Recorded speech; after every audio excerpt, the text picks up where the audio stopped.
Hi guys, it's me, Joseph Lunacy again.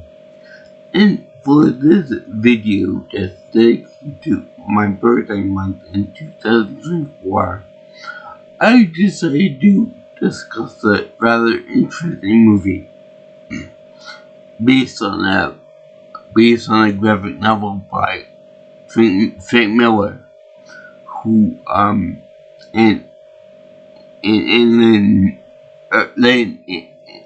then well, something like that. But everyone always credits this movie with being based on a work by Frank Miller. So anyway, this movie is very special because it's very I guess it's one of the most manly movies I can think of. And that being 300. Because it's so freaking awesome. But there are at least two historical inaccuracies I can think of with this movie that's based on the historic Battle of Thermopylae, in which 300 Spartan soldiers fought against a couple thousand or a million Persian Empire troops in ancient times. I guess that's what my uncle meant by he was going for, he was trained to be in the military. I guess that's been the word they were talking about. But before I actually get into talking about the movie per se, I have to admit something, because before going into this movie, I figured to have some nice popcorn. So I eat up the rest of the popcorn that I had from my from when I went to go see Fiosa Mad Max Saga movie, and it was pretty good. It was only a couple weeks old in the refrigerator, which I highly recommend you do, because keep it in the refrigerator for at least a month. It will be fresh for at least a month with the same buttery flavor. I know about more than a month, but that was pretty fine. The popcorn in my it had to have a good popcorn bucket. I'm traditionalist like that, more fashioned like that. So I figured to have it in my this popcorn bucket.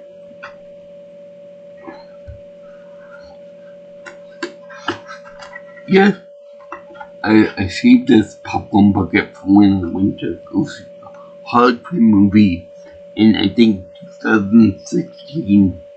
And it's still good. It's still got all the paint and stuff.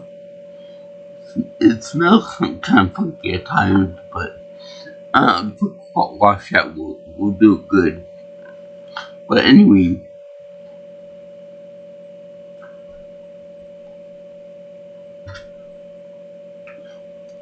that is the last bucket I've seen in theaters for a movie. So there's something special with that. Now, we all know this movie from when it came out in like 2006, something like that. And it was actually a really good movie. There were so many quotes in there that I probably can't list them all here, but you'll probably find them on YouTube somewhere or online somewhere else.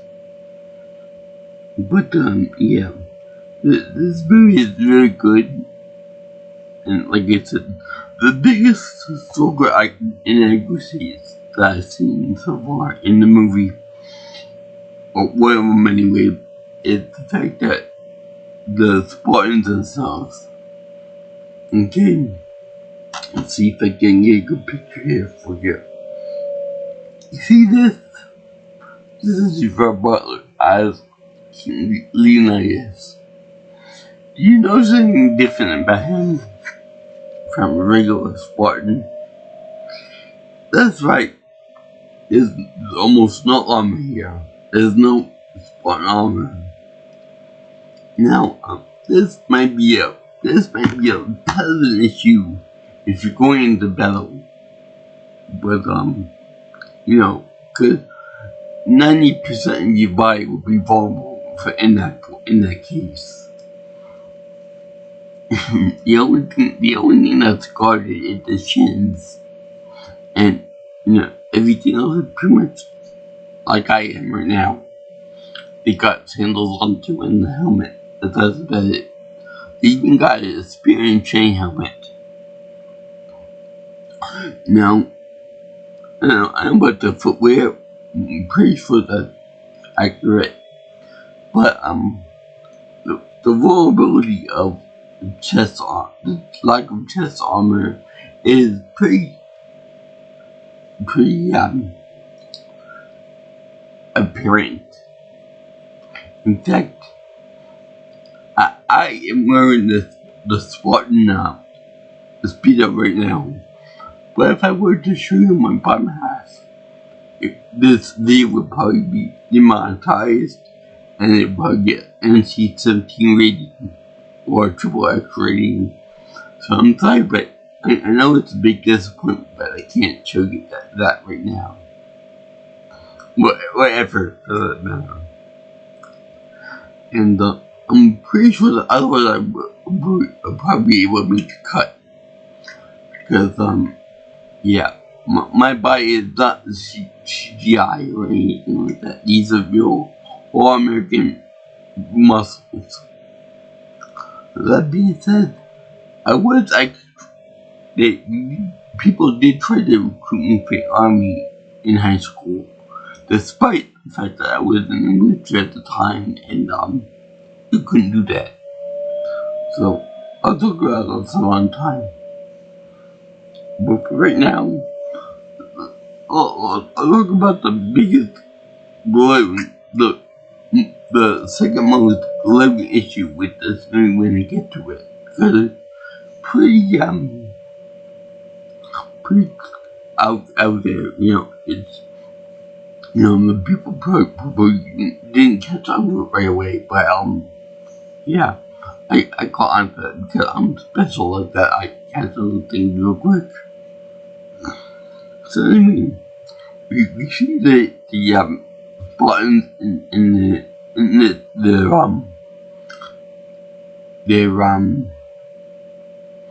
the way they pick their military leaders and their citizenry, because pretty much if you have any deformities or any type of problems at birth, you're discarded. You got rid of. You not only you're not exiled, but you're killed. You're thrown at the bottom of a cliff. Now, this may be barbaric, but in the course of history, you gotta be strong. You gotta be smart. You gotta be strong. You gotta be like a Greek god, if you will. But they take this way too far. This eugenic thing too far, in my opinion. And this one little issue I noticed with this. Whenever they have babies over there, supposedly babies, and it's a bunch of skull and stuff, bones and things on the ground. They look more like a field of grown people. They look like adult skulls and bones and stuff. So how did that come out? So this is where the babies are tested and stuff. How did they reveal themselves like that? That's a good question. So it's real that this guy is a baby Leonidas, king of all Sparta. Who would like to see King Leonidas versus Kratos in some crossover type game. Which, by the way, there was a game that was released just to the PSP or the Vita or something like that that was based on this movie. So there's that little tidbit of information too. And it was quite fun. The game could look so much like a God of War game that why even bother changing it. In any case, you see Leonidas as a boy and a teenager going through the rigors of trial and going through all the training problems, all the training montages, and being whipped for something. I don't know what it was for. Which, by the way, you would think they would have the scars on his back when he got older, so, but apparently not. So then, you see Leonidas, which was based on a real person, by the way. They show him getting thrown out of Sparta and like forced to forage for himself for about a year or two, and he will be proven to be the warrior king when he came back with the skin of a great wolf, to which he does. And we are also taught that Spartans are taught never to surrender and never to retreat. Much like my mother never retreated or surrendered until she was selected cancer, but that's beside the point. Anyway, they show the figure with the great wolf, and they show that he's very strategic in backing him into this mountain pass, much like he did in the movie. They went to the high gates. So it is like a commercial foreshadowing to what happens. So then as the wolf would kill the pounce on him, he is thrown into this mountain pass, and as he's forced to do so, he leaps forward to get the guy, but then the guy ends up planting a pole in the ground too, and then he ends up killing him, making him into a shish kebab on the pole. Then as the wolf is howling at him, Leonidas thrusts his spear into the mouth of the wolf, and that's how he's allowed back into his home sweet state, where he becomes king. Now, it's said that it skips ahead to be like 30 years into the future from that point. The narrator says so. Now, it doesn't mean that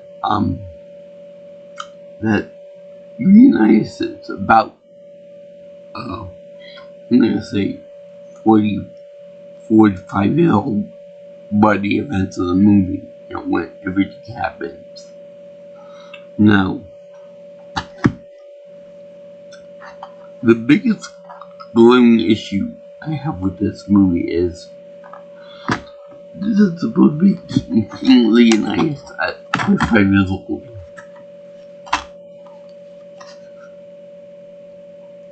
Does this look like the body of a guy that's 45 years old? And does this look the hair of a guy that's 45 years old? He should look older. This looks like the body and the face of a man that's more like 30 or something. Which nowadays wouldn't be that big of an issue, but in ancient Greece back then, okay, if you made it to like 50 years old, let's say you made it to 50 years old, you would be considered an old man. You would be considered like an elderly person.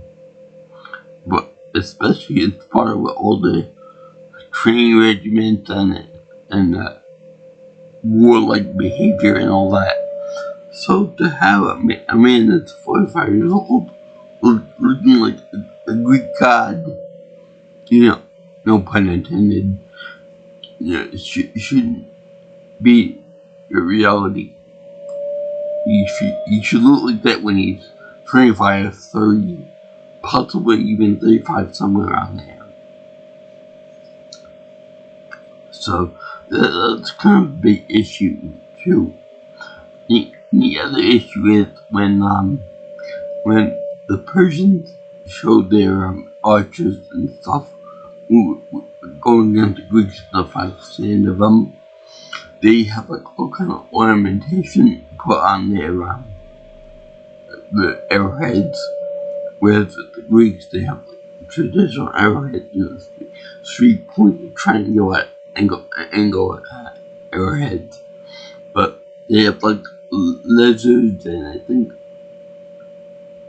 they have a lizard and they have something else too, non-traditional arrowhead. My question would be, would these really work as an arrowhead? Can you shoot something with accuracy with a lizard point on your arrowhead? I think not.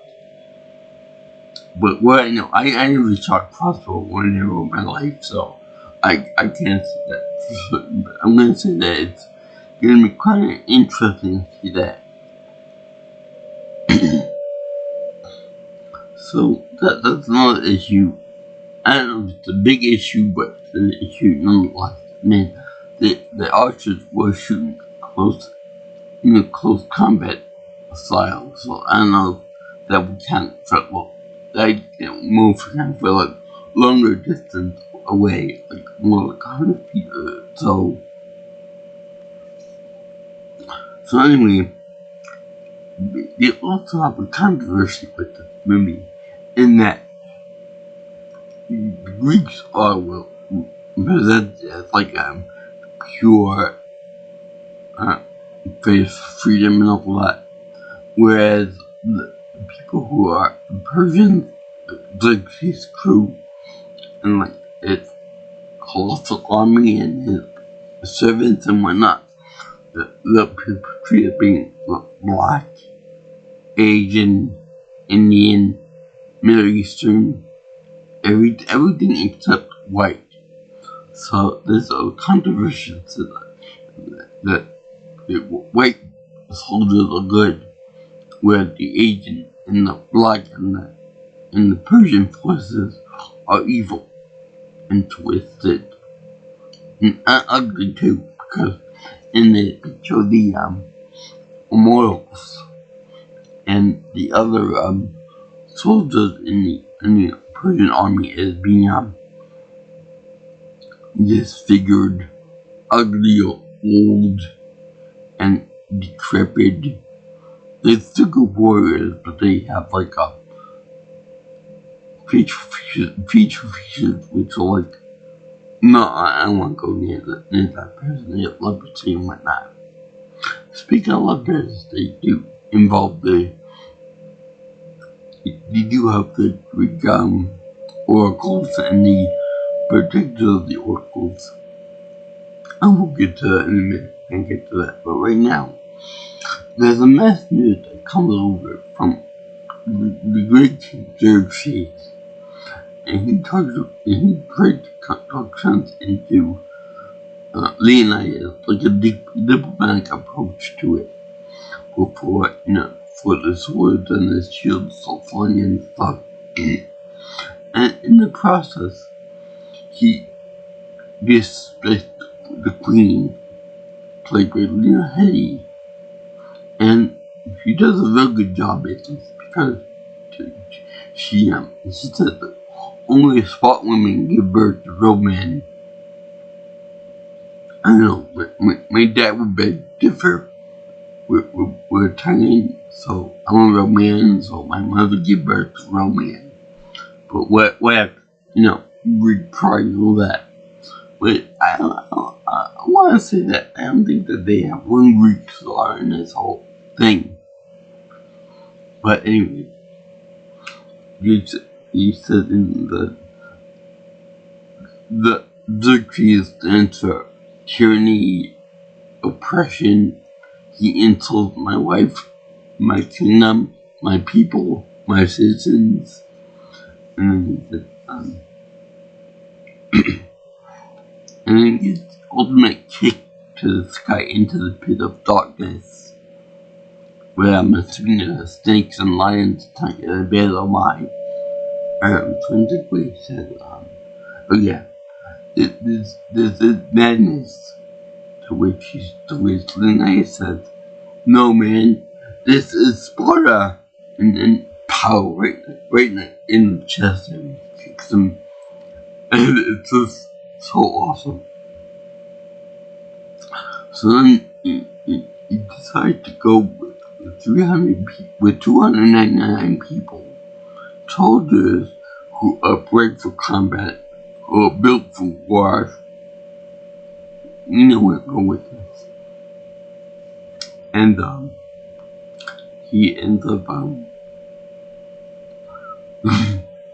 he ends up going for a walk to the hot gates north to meet the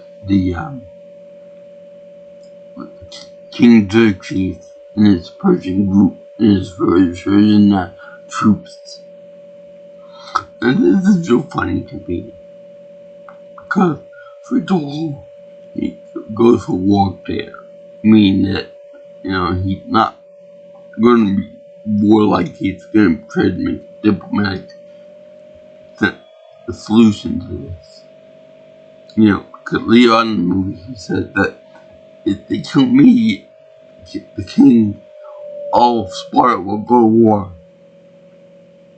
And I also like the way he says, if you think our men are tough, you should see our women. That's really funny. People might think that it's bad mouthing women, but he's actually respecting women, saying that if you think our men are tough, you should see our women. They're even worse. They're even tougher. They've got more spunk in them. So yeah, there's that little tidbit of information there too.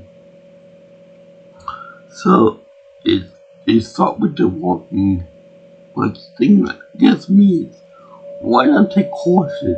Why not take carts? All that other stuff. Why do on foot? You could make the argument that because of the training regimen, but I would say that it makes it super hard to get around with that. You'll be tired by the time you get to any fighting. And then we see what happens to the actual the enemies of Xerxes and the Persians, because he showed this little boy coming out from the fiery area that the Persians got to first. And it turns out these people, these things are fought with. They took no prisoners. And I like the way that little boys they came from the blackness and they attacked us and they put on the tree over there. To which I say, damn, they must do total war. That means that you destroy everything in your path.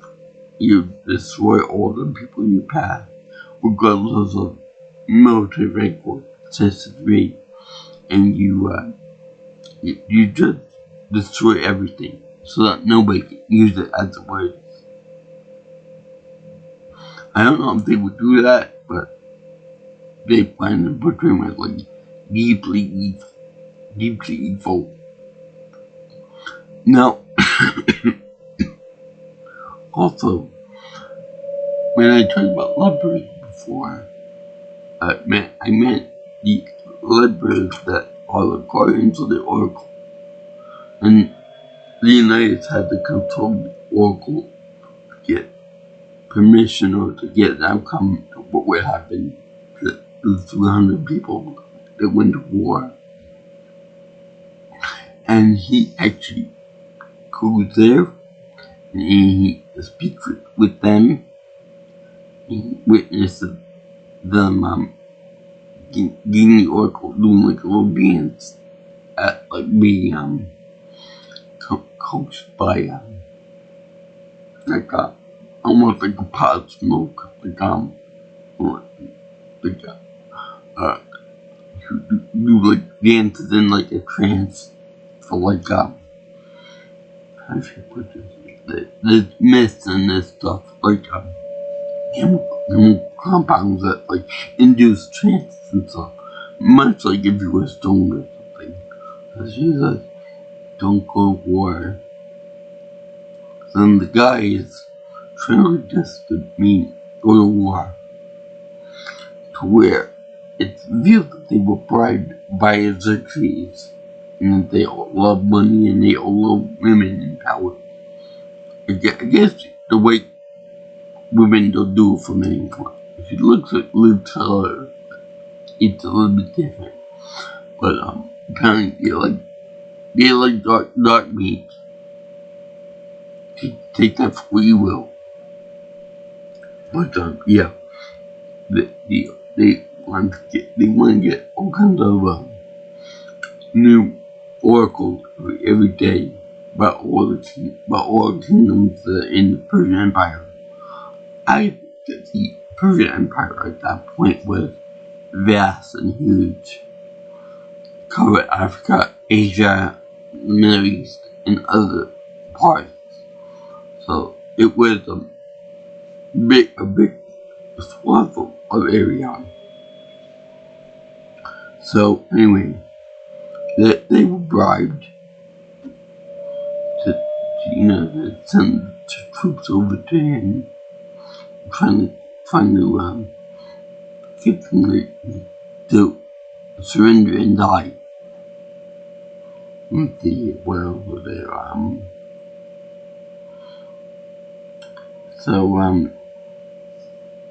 Yeah, he said, "Don't go to war."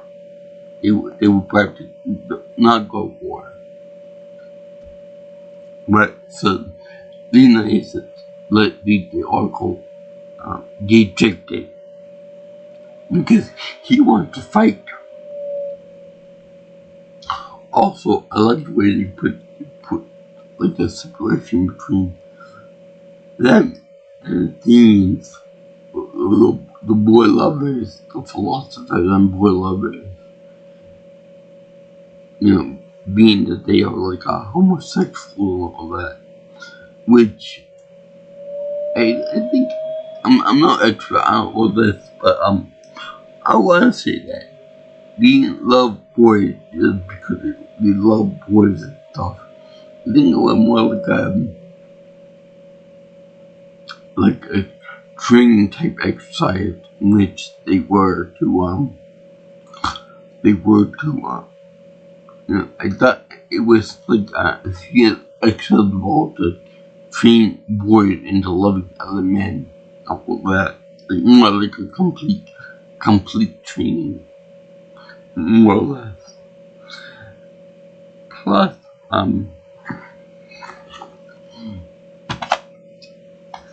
okay, this might be a controversial look at this movie, but look at this. If I were gay and not, I would look at a biologist and say, giggity, giggity, giggity. Now, that being said, they will have a lot of balls to call Athenian war lovers. Look at this.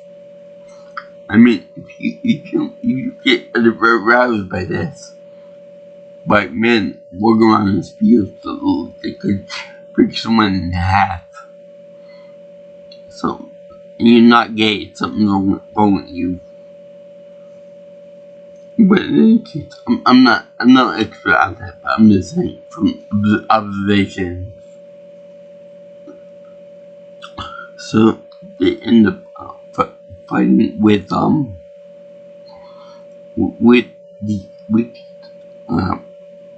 they end up going to the hot gates that found the troops, the big mass army of like hundreds of thousands, maybe millions of people down to oil crevice, like itty bitty space. So with it, not much comfort, nothing. Now I like the way they portray whenever Leonidas gives a speech to men before war and before combat, he always makes him like there's always a little bit of madness in his eyes whenever he speaks, like, like, I know I'm crazy, let's fight. Eat hardy, my boys, because tonight we got in hell. And don't forget about the famous line, don't give them nothing, but take from them everything before the first actual fight starts. Also, I like the way they have the guy who bribed the Oracle guy there, and he has like the cover from his face. They show only his eyes, and it's real cool. And he did it with another guy too in there too. So there's like a wall there. The guy is almost naked, barefoot, almost naked, except for the Spartan speedos, which after that, what is the goddamn point? They're almost naked already, so what's the point of even taking out the capes and the shoulder pieces? What's the point? Their bracelet things, whatever you call them. What's the point? So they show that they're building a wall, and the guy that's whipping his sleeves like, move faster, go faster. He's like in like a big elaborate throne and stuff like that. More of a fortune for Xerxes. And they show them like that. And they also show that Xerxes is like basically a coward. He basically sends his men to fight for him and die for him. Well, Leonidas is more like, I would die with them. I'd be happy to die with them. It'd be an honor to die with them. Showing that the Greeks had more pride and more sense of nobility. Come to think of it, I think that the same pride, that the same pride in Dragon Ball Z from Vegeta and Nappa and Raditz, but definitely influenced by the story of the Mall Play. Now, another Spartan that was influenced by this story. We're not gonna mention who just yet, but I think you know what I'm talking about. Just a little bit there. So they show them, they show this guy whipping the minions and stuff, comfortably and stuff. and get to speak to how his wall will fall to crumble beneath the person's feet. Sounds kind of familiar. I'm not going to get into politics, but it sounds very familiar. And that the wall can be overcome pretty easily. So he's shocked to find out that he was that the Spartans used the soldier, the scouts, as mortar for this wall. Okay, then he goes to whip the guy using a very good slow motion move. I like all the slow motion in the movie. I'll get to one in particular I like. And they show him getting his arm chopped off by one of the guys over there. He's like, "No, you will pay for my barber. You will pay for that barbarism." And it's very funny. I mean, hilarious. So, the guy retreats on the spot. He's nice now. And then, he can meet with the guy himself, Xerxes. And it's very funny. I love Xerxes because my uncle Darius is about like him. Being pompous, thinking he's a god, thinking he's rich and all that stuff. And then he got little minions to do with his story for him and stuff. And he said, "By the time this fight is over, I will make the God King leap," which he does do at the end. He makes him countering fear and make him worry about his own mortality. Now, all throughout this time picture, they are followed by this one guy who I can't pronounce the name of, so I'm going to call A. Now, A is he's really good at Spartans, but he couldn't go because he was deformed heavily. To the point that he's now considered the hunchback of Sparta by me. And he says, can I be of service to you guys? The sword and the shield are part of my own blood, like my own being heart. To which Lena says, "No. The military flanks the strongest part of our being. The source of our strength cannot have a weak spot. You will make a weak spot because you can't let this shield up high. I mean, you can't obviously do behind the scenes or, behind the front line and whatnot, but he would try to be as diplomatic as possible. As nice to the poor guy as possible. He even offered the guy to be a wild boy. And in a day cleaver, if that's even a term.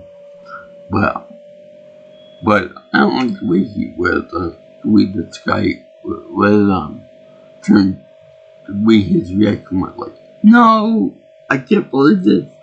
Despite my deformity and the fact that I can't lift up my own shield." You would think that he couldn't be a good anything to do with the army, but I'll talk more about him when I get a chance. But right now we're going to talk about death and destruction of the Persian army. Good God, they do a wonderful job with all this. They show slow motion kills what you would never believe. There's more blood in this movie than every GTA game combined. What all the rampages and what all the extra stuff that you can do. It's is glorious. And my favorite part is when Leonidas is leading charge of the Spartans, and they show him walking across the land with his horsehair made on his helmet. And then he walks slowly and then stabs the guy in the chest. And meanwhile, he does the thing where he's like a haymaker and he slams his shield into that guy's face. It's so good. Then they become the immortal. And get the name from the fact that there were so many of them that when everyone went for the battle, another one was there to replace them. Hence the name immortal. So then they have very interesting Japanese things to them. They look Japanese, except for when their masks are removed. And they just look ugly as all sin. But when they show this, they got like bad breath and all that. And it gets down to the spot in the guides. But for the one part, they get wrecked easily. Even in mystics with their magic, I thought would be women, but I'm not sure about that. Then they show getting trounced by the Spartans and the flights and their spears and swords and everything. It's just a big glory. To which Leonidas even says, there are more. Let's put the name to the test. And then charge them all. I also love the part where they take down the rhino by just chucking a spear at his face. And I love that way they can take down a rhino. One spear in the face. And enough to take him down. I love the part with the elephant too. Where he takes on the elephant and he takes on the where they charge him and they knock him down with the shield and the spears, and they make him go over the edge. Also, another thing too is that he says, they're thirsty. Let's give him something to drink. And they push him over the edge with the shields. And it's so good. Much like the comic, or the dark, the graphic novel like from. It is so glorious and so beautiful. And it's funny, there's like, when the guy would be in the slave for like, our arrows will blow out the sun and you will die. And one of the guys says, so we will fight in the shade. It's like, grab the mic. Now, this is mirrored by Leonidas when he said the same thing, like, we will fight in the shade.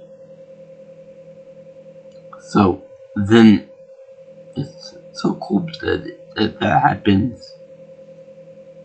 And he's a Persian cowards get the longest in shots. And really good. The fight between everyone is very awesome and really epic. Now, speaking of epic, the Immortals have one monstrous guy. This guy was begging called the Uber.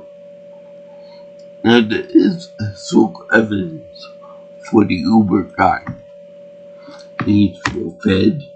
He needs more treated better than the other people, the other immoral soldiers, and got it stronger and taller than the other people too. And in the movie, they portray like a monster, with bad teeth, bad complexion, with bad everything. So, but I got it accurate in its period, but he is taller than the others. And he fights with King Leonidas, and he is very good because he almost kills him. And I like the way he takes a big axe and a big sword to come down on him.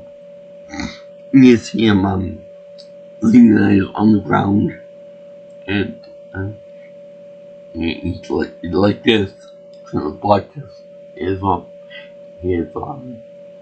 attack, and it just barely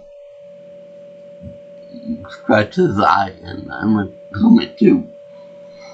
Where that Uber ends up kicking the off his helmet, throwing him on the ground, and tries to stab Leonidas, and you see him with the bad breath, trying to kill him that way, and you see the void of it going everywhere. And then you see him stabbing the guy with his own sword in the eyeball.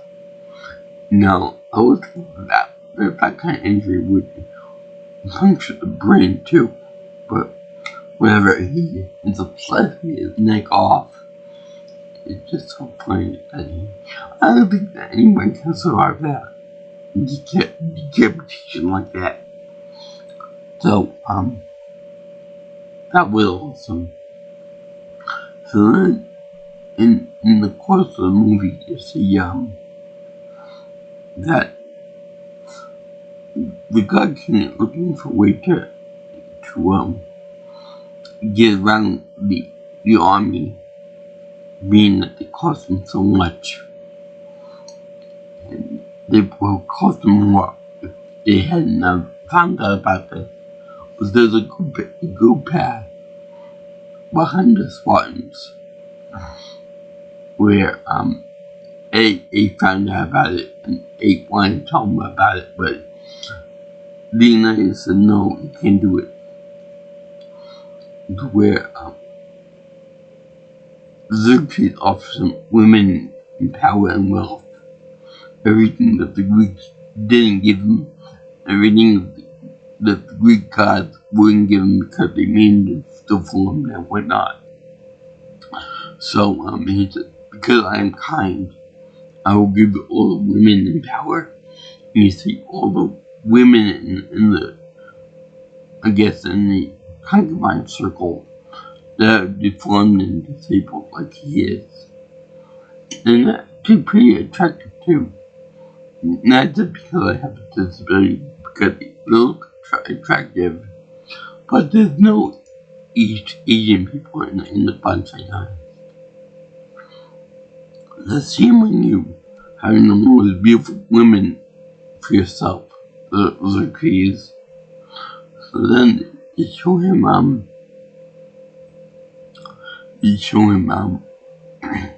getting all hot and bothered and saying, I'll do it. Because I make the military general too. He's like, oh, okay. It's all it was. You can have it. Just give me my information. So he gave Elizabeth the path. And I'm sorry, but I forgot about the Achaeans. They also are in a group. And it's very funny that what's his name? Leonidas says to everyone that, what's your profession? Well, I'm a potter. A hair potter, if you will. What's your profession? I'm a blacksmith.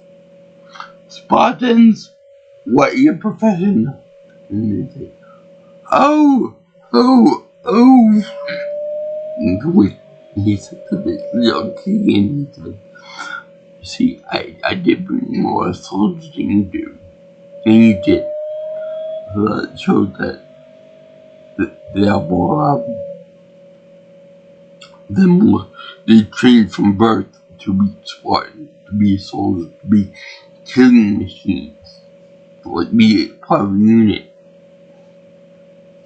And yet the Arcanians do a good job of fighting for themselves. But it's nowhere near as good as the Spartans are. Because I guess that they were built for combat and bred for war. So that they fight them all. Now, we have, I don't know if they actually did fight with the Spartans against the Persians, but they did fight for Age of Freedom. And during the course of this fight, you see, one of the guys died because he was too blindsided by his victory, and he beheaded by one of the guys. And the father is also in the group too, in 300, and he goes into blood with lost rage. And I could swear to God, I could swear to Zeus, that he was the same guy from the Bible miniseries that as one of the head Jewish guys in that series, but shouldn't be a different actor. So he said something that it wasn't so much that he died that was the problem, but the fact that I never told him that I loved him as a son, as a father and son. To which I guess she's one of his own sons he killed. And he said, before he dies, it's like it was an honor to serve by your side, my lord. And so Leonidas says, it was an honor to live by your side. It's kind of nice. So, it's him, when the other guy gets,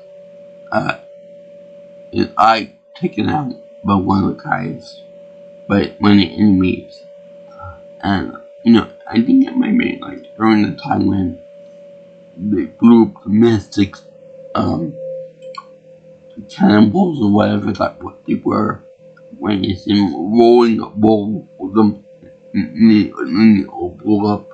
I think when the charge went into one of the eyes of the narrator guy who is sent back to Sparta to get more troops, and to tell them that Leonidas died.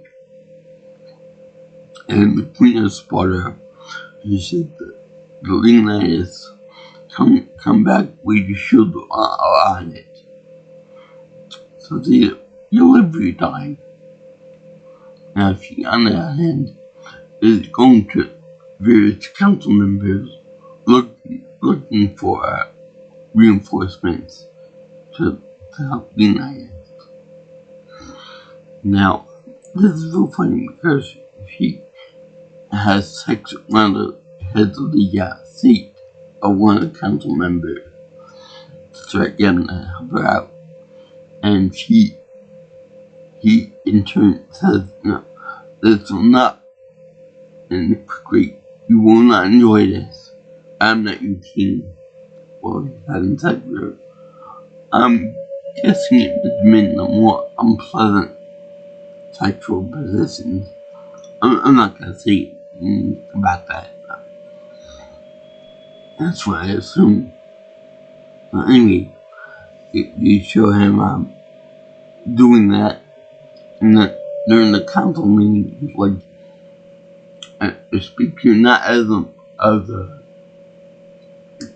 queen, but as a mother, and I speak for the mother, the son, the father, the elderly, all this other stuff.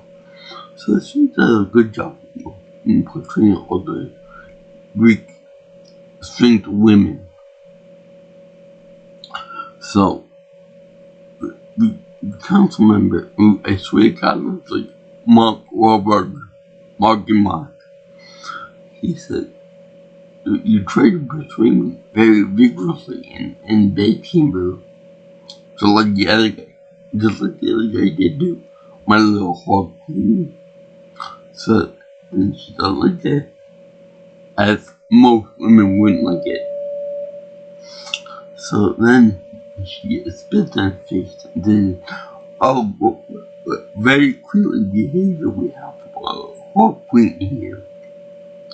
So then this next part in which she takes one of the guards forward and stabs the guy right in the stomach, puncturing his stomach and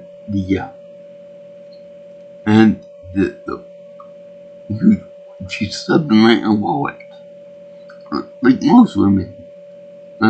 Just kidding. So anyway, she stabbed him in the stomach and the wallet, and you see all the coins from Xerxes flowing on the ground. Now my question is, why would he bring that to the council? You know, when he run the risk of being found out. But all during this whole thing of stabbing the guy, he said, well, were you being penetrated by her this time? She says, this will not be any quickly. You will not like this. I am not your queen. So then she rips out the sword and kills him, and then the other people in the forces, they realize that this guy is straight, and they're like all behind her now and said, traitor, traitor, as if you need proof of coinage from another person. That's very funny that she kicks his ass in the same way that he kicks her ass, quite literally. Anyway, he agreed to help her out, I'm assuming. So you have the narrator there, and then the narrator comes back with a necklace from the King Leonidas. Now, I have to ask this question, a very important question. If the 300 guys were killed, except for that one guy that was sent back, how would he be able to know the events of what happened? I mean, sure, you can make the argument that he got the information from a Persian, but that would be kind of skewed. But yeah, they show that, and then they show him, going back and know about what happened at Abi. He was impaled by like 100 arrows or whatnot. So, Spartans had to send him to for himself, and that when Leonidas died, you could hear his roar for miles. Now, I would like to be able to hear the roar, but as a kitten that comes up like meow, that would be funny. Also, when he gets more by 1,000,000 arrows, he like waiting to go into the fight with the other guys. We're going to go into that little double fields. And like he makes it look like he can give up. He drops a spear and he drops his shield on the ground and the helmet. But all that just for strategy purposes. And they also show what happened when he's cornered by a wolf from before. And all of this is like they all pretend to give up when that guy ends up giving up the go path information to the persons. They're like, oh, game over, man, game over. What we do now? And then they think about a failure that they get God can lead. And he takes the spear, he picks it up off the ground, and he chucks it at the guy. Now, people will say that he messed up by not hitting the guy in the face with a body or something, but because it gave him a glass spell, it means that you cut your someone else gets your tail here and make a scar with your ear, making you not pretty and bleeding and all of it. So that put the fear of mortality into Xerxes. So he did succeed in making him bleed, making him suffer the consequence of being trying to be immoral in front of all the people. Although it would have been better if Xerxes had moved out of the way, moved like 2 or 3 inches to the left, so that he would be spared to be at all.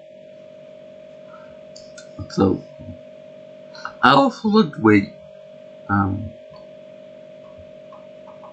King Leonidas, like talking to him, saying that, that we can be civil after all. We don't want to have we don't want to be seen as barbarians. Right before he had one of his Spartan soldiers come over and just stab a guy begging for mercy. And right before he dies, King Leonidas talks to he says, "May you live forever."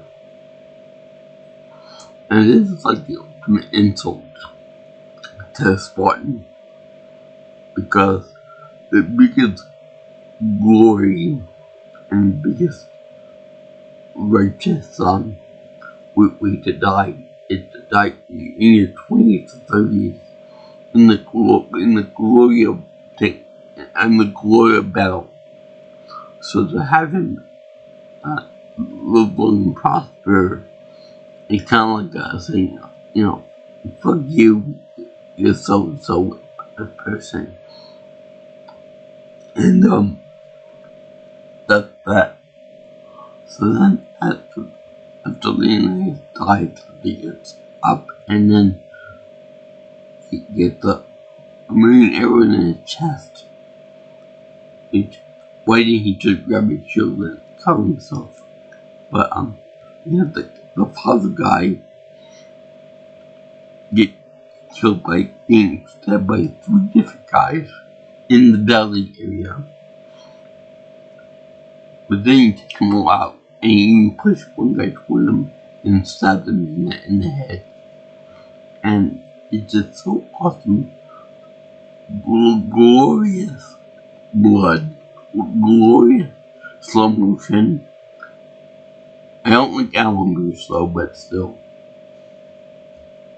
You can kill anybody you want, just don't kill children or animals. That's my only thing.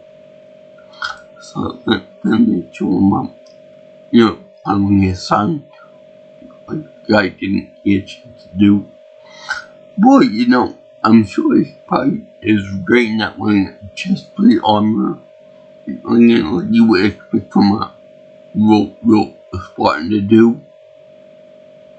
By the way, I would like to see what it'd be like to see between Leonidas with the horseman, with the horse era, helmet on, versus John Lawrence's team, a modern day Spartan, without the armor, of course. Because the armor would obviously beat the Spartans. By the way, let me just say that I think it's very weird that it was an accidental mistake or something, but when they portray Leonidas as a boy in this movie, as a teenager and whatever, it looked very similar to what they portrayed John as a boy in various media, Halo 4 and the Halo Legend, which is a pretty good depiction of him. I'm sure they probably did that by accident.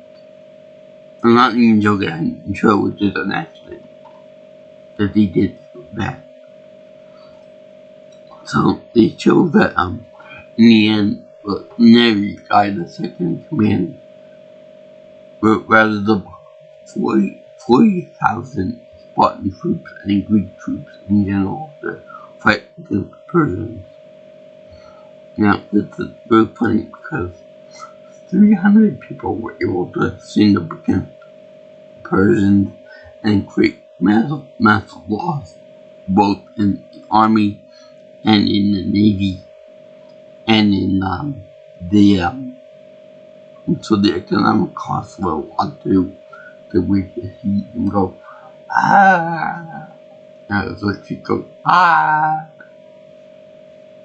Now, it's funny that I mentioned about the teachers now, because in the movie, they have Zeus taking out a bunch of Persian ships, which look a little like Egyptian design ships, but they showed him taking down a bunch of ships in like a big currency type thing, and they could easily get around the hot gates to take the Spartans on behind them. Which, I think of it, why did the Spartans either blindly go past with like boulders or something like that? Or why didn't you do like a double phalanx? Like where they would have like the real 150 in front, the kind of main Persians, and then 150 behind them, you know, doing like a phalanx in the back behind the hot gates. So it'd be like a double phalanx. And like that.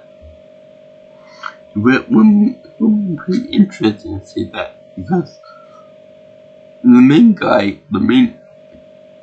2 or 3 rows of the phalanx in front, they do most of the fighting.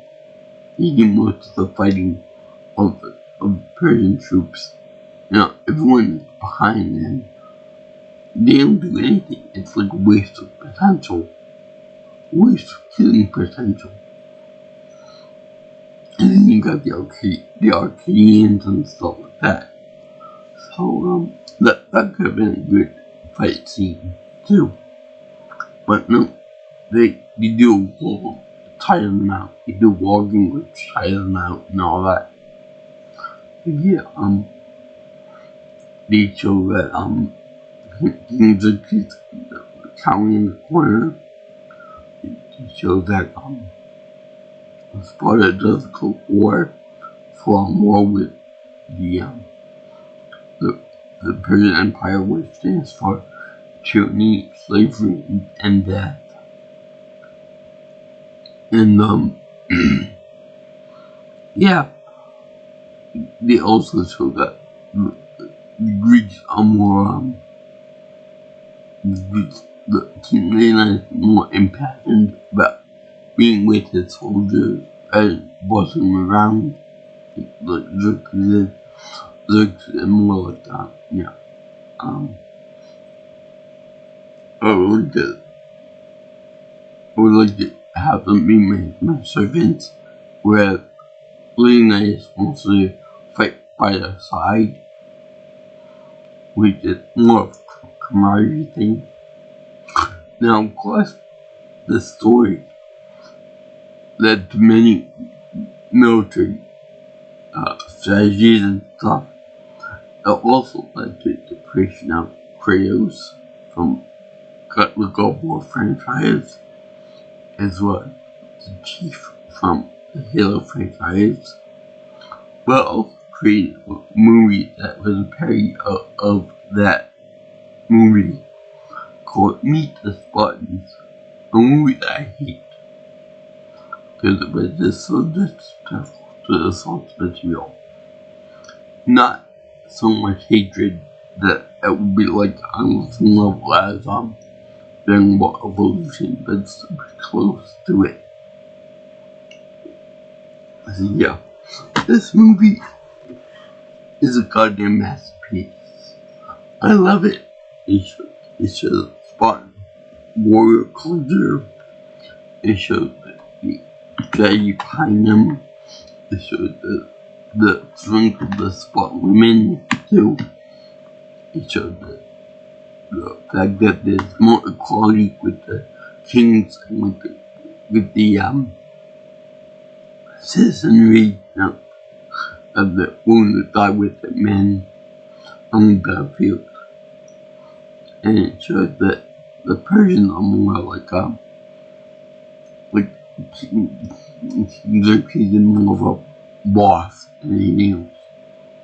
And I give the movie my happy face skill of approval because it's just so awesome, so epic, so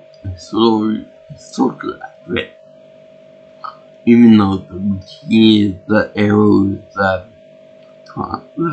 age of the Spartans are kind of sketchy. And I just love it. And thank you for watching my reaction to the movie 300, which I have a poster of from college of Tonight We Die in Hell, but I can't find it offhand. I'll find it one day. So yeah, that was for my birthday month for 2024. And I'll talk about the other movie next year. Right of 300 next year. So, if you like what you see here and you want more of my videos, you know, like, comment here, and subscribe to my channel. If you want to leave any future ideas for any future content on my channel, you can always call me or text me at 631-707-3707. And if you want to call me, you can get me on my Twitter at PNelsonPro. It's actually preferred too. And my email is jjsviewingchannel at gmail.com. So, ask all the people that like this movie who agree and who got me to listen to this movie too. It's a great movie. May not be 100% accurate, but it's still pretty good. Anyway, it's very much fun. The movie is very much fun. Very good with slow motion. It was directed by Zack Snyder, by the way, too. And in the movie, during the credits, they have like graphic novelization of what happened in the movie, and with the elephant scene, the slaughtering scene, with the rhino part, with the magician part, and just so epic, awesome, so manly. But yeah. Peace out, my brothers and sisters.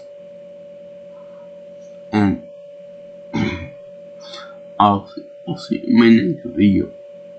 Aloha to all you girls that got into the land.